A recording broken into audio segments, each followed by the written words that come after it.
मैं Puneet Kumar Srivastava Anjani history class में आप सभी लोगों का स्वागत करता हूं। जैसा कि हम लोग पिछली क्लासों में रामायण का अध्ययन किए हैं, रामायण में कुछ पॉइंट छूटे हुए थे। आज उन पॉइंटों की चर्चा की जाएगी इस क्लास में और रामायण को संपूर्ण किया जाएगा। जो ऐतिहासिक दृष्टिकोण से महत्वपूर्ण तत्व हैं रामायण के, आज उनके विषय में चर्चा की जाएगी। तो आइए आज हम रामायण के विषय में बचे हुए तथ्यों को पढ़ते हैं। रामायण महाकाव्य। रामायण महाकाव्य। रामायण महाकाव्य। जैसा कि पिछली क्लास में हम लोग रामायण महाकाव्य के विषय में अध्ययन किए, उसमें हम लोगों ने ये जानकारी अर्जित की कि रामायण को वाल्मीकि महोदय ने लिखा था और उनका वास्तविक नाम रत्नाकर था और उनको हम आदि कवि भी कहते हैं। तो आइए इसमें जो बचे हुए तथ्य हैं उसके विषय में आज हम लोग जानते हैं। तो सर्वप्रथम 12वीं शताब्दी में, सर्वप्रथम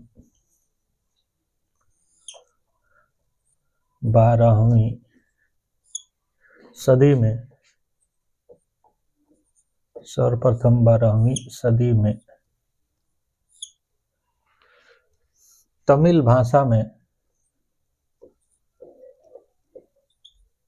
तमिल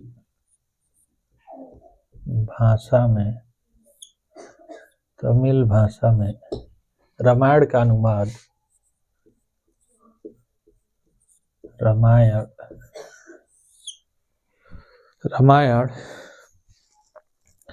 का अनुवाद, रामायण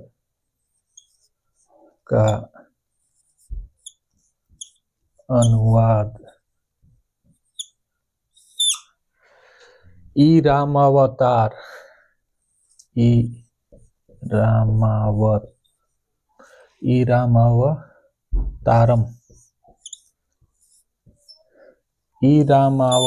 नाम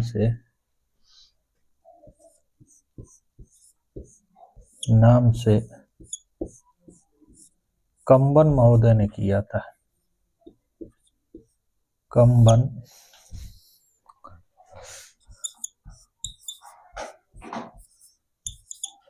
महोदय ने किया था।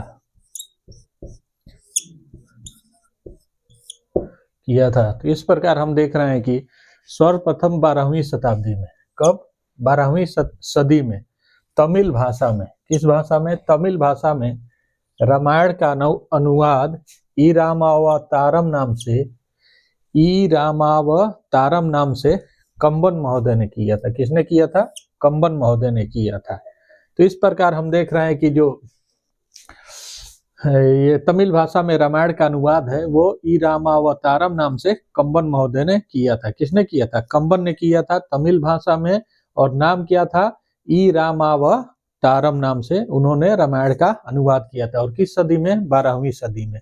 तो ये बहुत महत्वपूर्ण है कि ये 12वीं सदी, ई रामावतारम, तमिल भाषा और कंबन, ये चार तथ्य जो हैं वो परीक्षा के दृष्टिकोण से बहुत ही महत्वपूर्ण है। अब अगले पॉइंट की तरफ आते हैं। मुगल काल में, मुगल काल में फारसी भाषा में, मुगल काल में फारसी भाषा में, फारसी भाषा में मुगल काल में रामायण का अनुवाद, मुगल काल में रामायण का अनुवाद,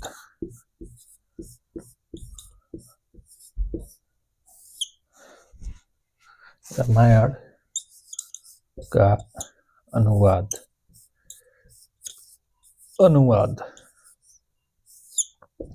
अकबर के समय अब्दुल कादिर बदायूनी ने किया था। अकबर के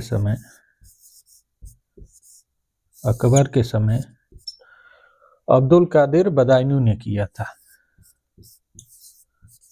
अब्दुल कादिर बदायूनी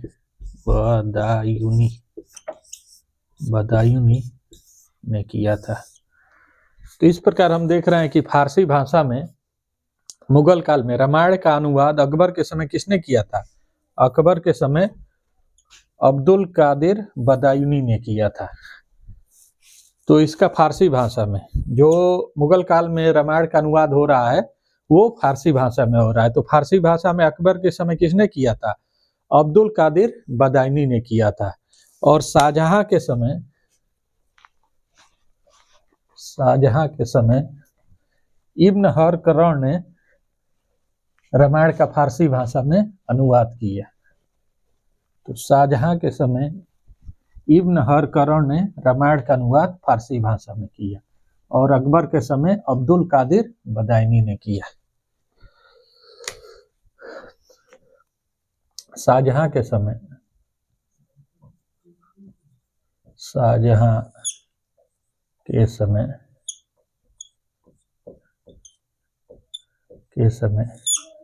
इब्न हरकरण ने रामायण का फारसी में अनुवाद किया। इब्न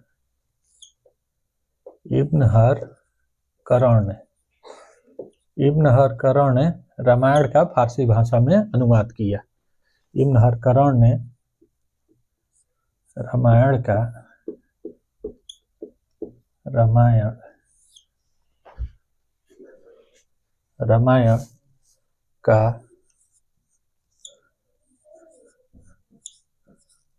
फारसी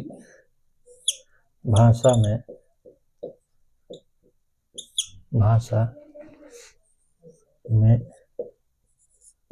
अनुवाद किया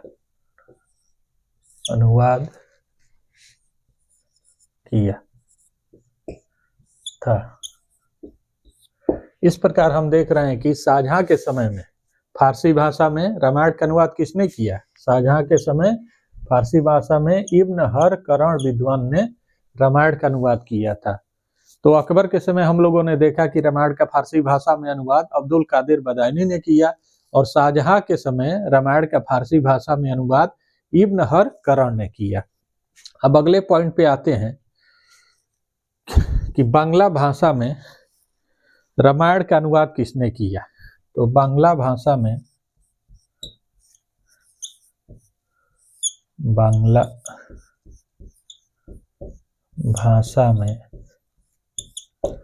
रामायण का अनुवाद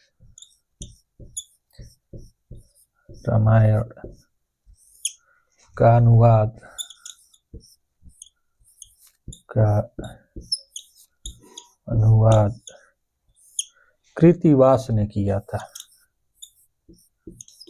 कृत्तिवास ने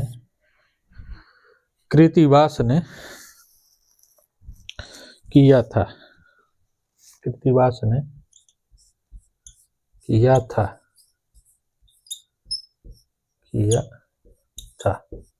तो इस प्रकार हम देख रहे हैं कि बांग्ला भाषा में, किस भाषा में? बांग्ला भाषा में रामायण का अनुवाद किसने किया था? कृत्तिवास ने किया था। तो जो बांग्ला भाषा है, बांग्ला भाषा में रामायण का अनुवाद ये कृत्तिवास महोदय ने किया था और इसे बंगाल का बाइबिल भी कहते हैं। ये जो अनुवाद हुआ था इसे बंगाल का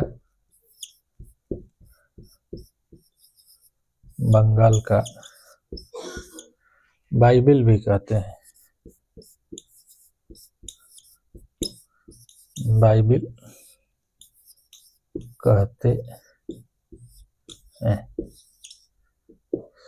तो इस प्रकार हम लोग देख रहे हैं कि जो बांग्ला भाषा में रामायण का अनुवाद कृत्तिवास ने किया, इसे बंगाल का बाइबिल भी कहते हैं। तो इस प्रकार हम लोगों ने देखा कि रामायण का अकबर के समय में किसने अनुवाद किया? अब्दुल कादिर बदायूनी ने किया। अकबर के समय अब्दुल कादिर बदायूनी। शाहजहां के समय इब्न हरकरण ने फारसी भाषा में रामायण का अनुवाद किया और बांग्ला भाषा में रामायण का अनुवाद कृतिवास ने किया, और इस अनुवाद को बंगाल का बाइबिल कहते हैं। जो कृतिवास ने अनुवाद किया बांग्ला भाषा में रामायण का, उसी को क्या कहते हैं? बंगाल का बाइबिल कहते हैं। और कृतिवास को संरक्षण मिला हुआ था किसका? बंगाल के शासक बारबक शाह का। कृतिवास को संरक्षण किसका मिला था? बंगाल के शासक बारबक शाह का। तो संरक्षण किसका मिला था? संरक्षण बंगाल के शासक बारबक शाह का। बंगाल के शासक बारबक शाह का। बारबक शाह का।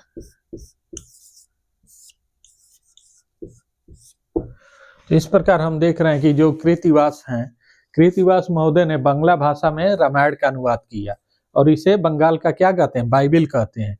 और बंगाल के जो शासक हैं बारबक शाह का संरक्षण ही कृतिवास को मिला था। तो इस प्रकार हम लोगों ने इन 4 पॉइंटों को देखा। तो अकबर के समय जो रामायण का अनुवाद हो रहा है अब्दुल कादिर बदायूं करते हैं, और शाहजहां के समय जो अनुवाद होता है रामायण का फारसी भाषा में, उसे इब्न हर करण करते हैं।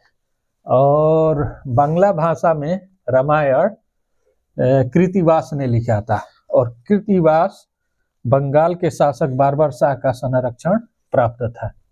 और जो कृतिवास ने रामायण का बांग्ला भाषा में अनुवाद किया, उसको बंगाल का बाइबिल कहते हैं। ये हो गया। अब अगले पॉइंट पे आते हैं। 1930 के दशक में 1930 के दशक में 1930 के दशक में रामास्वामी पेरियार ने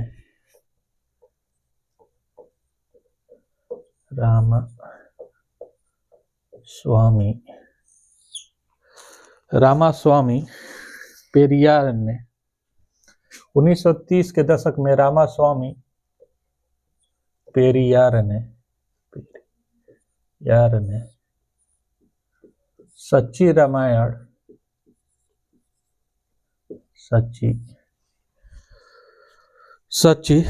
रामायण का लेखन किया। सच्ची रामायण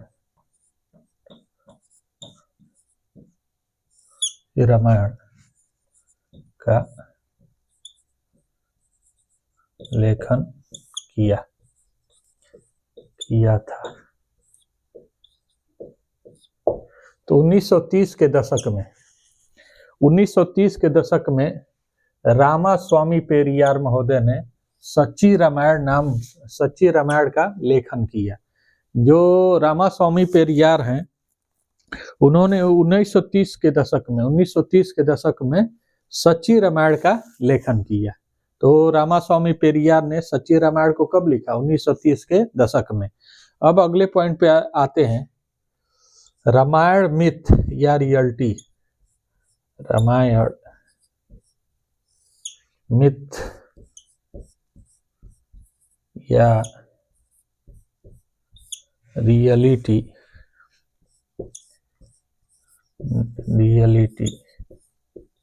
पुस्तक एच डी संकालिया ने लिखा था।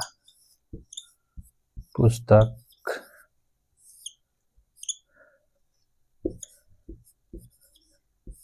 एच डी संकालिया महोदय ने लिखा था।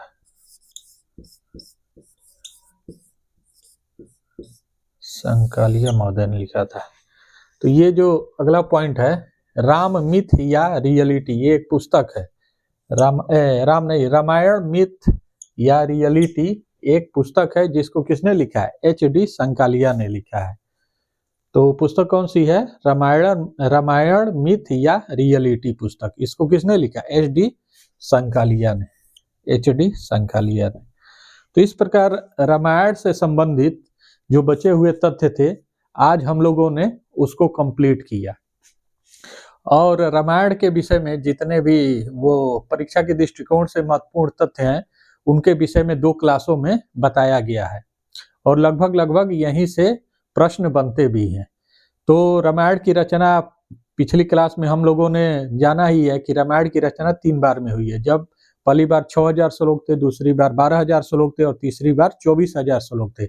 24000 श्लोक होने पर इसे चतुर्विंशति सहस्त्री संहिता कहते हैं। तो इस प्रकार एक बार नेट की परीक्षा में पूछा था कि महाभारत की रचना कितनी बार हुई है, तो वहां भी महाभारत की भी रचना, जब हम लोग महाभारत पढ़ेंगे तो इसको अध्ययन भी करेंगे, और महाभारत की जो रचना है वो भी 3 बार में हुई है। तो उसको, महाभारत को हम लोग वहां पे पढ़ेंगे, और रामायण की जो रचना है वो भी 3 बार में हुई है, जब श्लोकों की संख्या 6000 है, 12000 है और 24000 है। तो 3 बार में रामायण कंप्लीट हुआ है जो वर्तमान समय में उपलब्ध है। तो आज की क्लास यहीं समाप्त की जाती है और कल से संभवतः पाषाण काल हम लोग शुरू करेंगे और महाभारत महाकाव्य को भी बीच बीच में हम लोग लेकर चलेंगे। तो आज की क्लास यहीं स्थगित की जाती है, कल की क्लास में पुनः मिलते हैं। और आज इस क्लास के लिए आप सभी लोगों को बहुत बहुत धन्यवाद। मैं पुनीत श्रीवास्तव।